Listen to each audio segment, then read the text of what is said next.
YouTube, what is going on? sandz here. Got a quick video for you guys regarding Battlefield 3. I know that a lot of you guys are mostly Black Ops 2 players, but I know that some of you have recently picked up Battlefield 3, so figured I would go in here and explain a little bit about the multiplayer server. Now, I know there's a lot of other folks out there that are much more educated into the whole Battlefield 3 server and how it all works, but I figured I would show what little knowledge I know. Just it's mostly been trial and error, to be honest with you.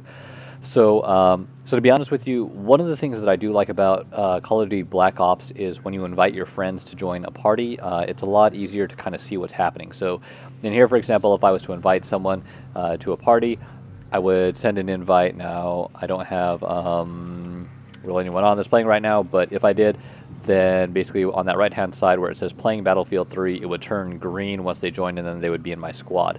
Now the downside is that once I actually exit out of this screen and I'm back here, there's no indications they're actually in my party. So in the Black Ops 2 thing, you know, they're in my party and I can see that they're in my lobby. So when I hop into a lobby, I can see that they're joining with me. So instead, basically what I'm doing is I would then go into my server browser, or I would go into Quick Match. So what I typically do is I go into server browser. So that's more what we're concerned with here. So I'm going to click on server browser, and it's going to come up with a whole bunch of different servers. So for me, I am typically looking at hardcore. So the reason for that is when I am playing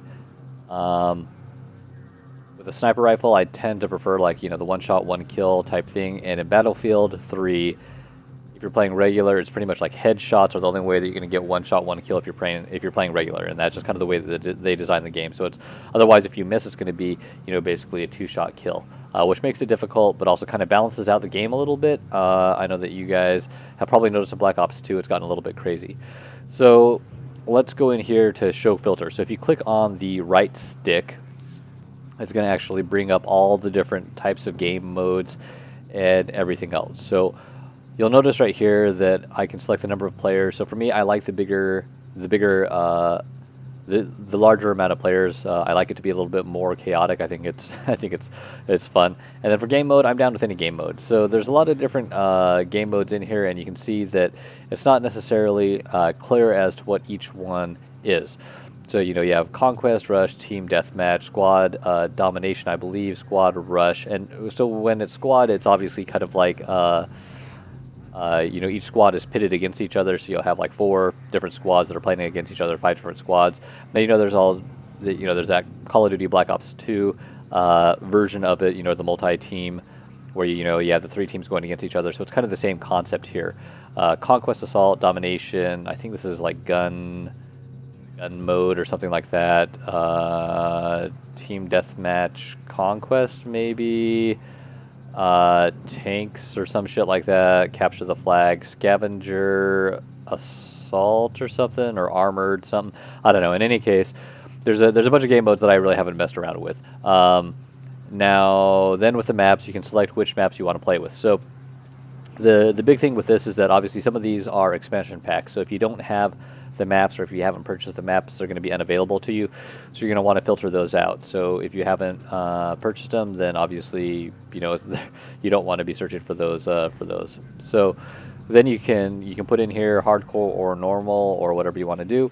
So for me, again, I do hardcore. You can also do hardcore no map as well. I haven't really played too much of that. I've just been doing hardcore, although hardcore no map may make things a little bit more interesting.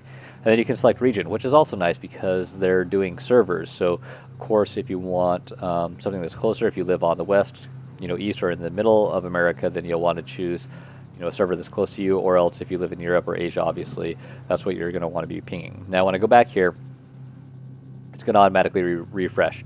So, depending on the amount of players that I have in my squad, so if I have, say 4 people in my squad, then I'm going to want to use one of these servers down here that only has 20 people. Okay.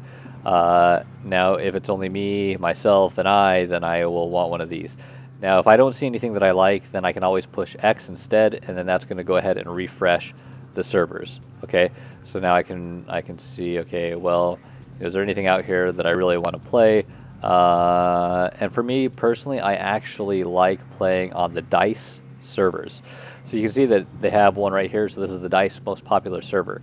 So one thing that you can do is you can click on it, and so if you want to store it for later, you can see now that I'm in here, and I can push X to add to my favorites. So I'm going to go ahead and push X, and now it's in my favorites. And you can see up at the top it says this is an official DICE hosted server.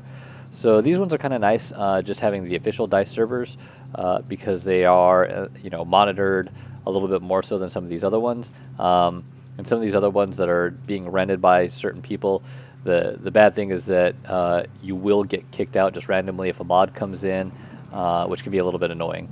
So right here you can see, they're saying that you don't get kicked out, or, and capture the flag. So there's that. Now I can go over here, and if I hit my right bumper, then I can go over here and I can hit up all my favorites.